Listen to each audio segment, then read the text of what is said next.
My name is Omie. I am a teenager from London, and today I'm going to be talking to you about the biggest political events of 2017. Just to give you a bit of background about me and why I'm creating this kind of content. I really love politics, I love law, I love history, all of those subjects interest me. So I sort of thought, why don't I create a channel where I can talk about the issues that really interest me the most and give my opinions and my views, and also give me a way to network with other people and hear the views of other people. So I'm going to jump straight into it and talk about, first of all, the snap general election that was called by Theresa May in around April 2017. So kind of when you came back from your Easter holiday, you probably would have heard about it. And this snap general election was called by Theresa May, and it was a surprise, it was a shock. So usually in a general election in the UK, at least, it's called every 5 years. So we'd had one in 2015, so we were due one in 2020. However, after the Brexit vote, there was a lot of uncertainty. There was the belief that Theresa May did not have a mandate to rule the country. So she decided to call a snap general election, which caused a lot of controversy in the UK. And it was a tumultuous election campaign, I suppose, because Theresa May had expected a landslide, she'd expected to do well. However, I believe personally that she misjudged public opinion, and she misjudged the fact that the public did desire a change, and as a result we see the surge of Labour and the surge of figures such as Jeremy Corbyn, who appealed to the younger voters, appealed to the idea of free tuition fees, appealed to the ideas of improving social housing and just making life better generally for the poorest in society.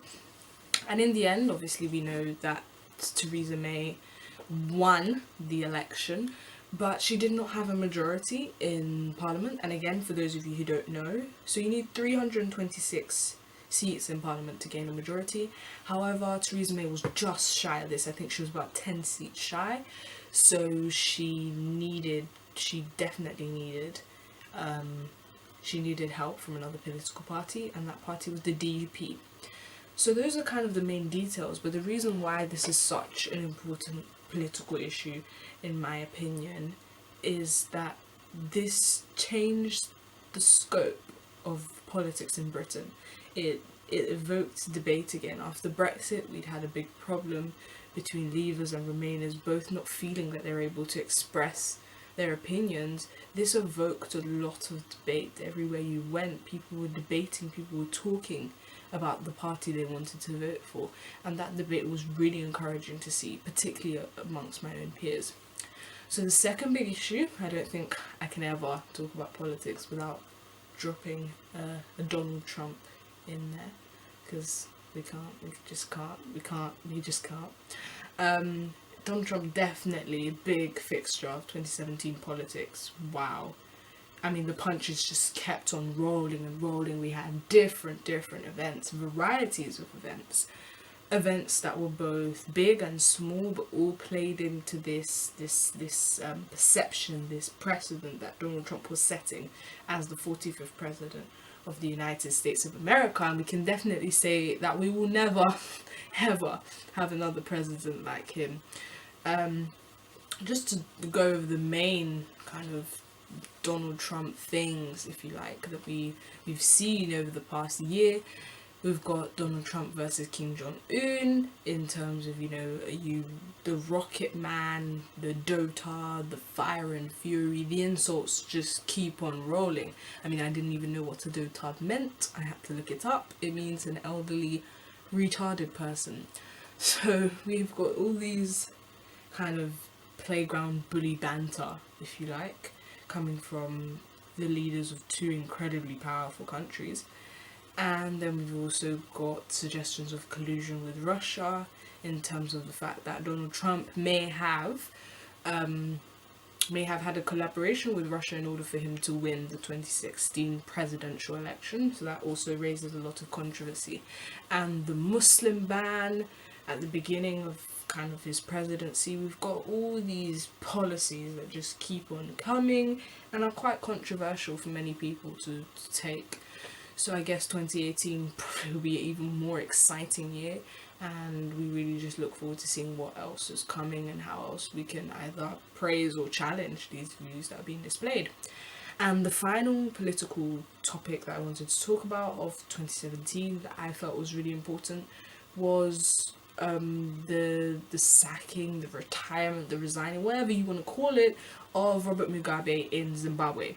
So just to give you a quick rough background about Mugabe, so he became the Prime Minister of Zimbabwe in 1980, which is a very, very, very long time ago. So he'd been in power for 37 years in total. He was Prime Minister until 1987, then he created the role of President, which he was President until, I believe, until 2017, late 2017. So one of the really important parts of this issue is the fact that Mugabe started off as an incredible man. You know, he had fought for independence for his country, he had worked hard, he was a strong socialist, he was even a Marxist, a Leninist, described by many people. That's what he was described as. So he wasn't a bad guy. He didn't start off like that. However, as we know, the road to hell is paved with good intentions, and power and pride will come before a fall. So in that sense, we see Mugabe changing, we see an era of corruption evolving in Zimbabwe. We have extreme hyperinflation, we have, as he marries his new wife in 1996, Grace Mugabe, also known as Gucci Grace, for her love of designer brands, we see a family that turns Zimbabwe into their own personal property. And that must be horrible for the people of the country to see and to suffer under. So we've got the positive in the sense that the people of Zimbabwe have been freed from that oppression and there's a chance for a fresh start.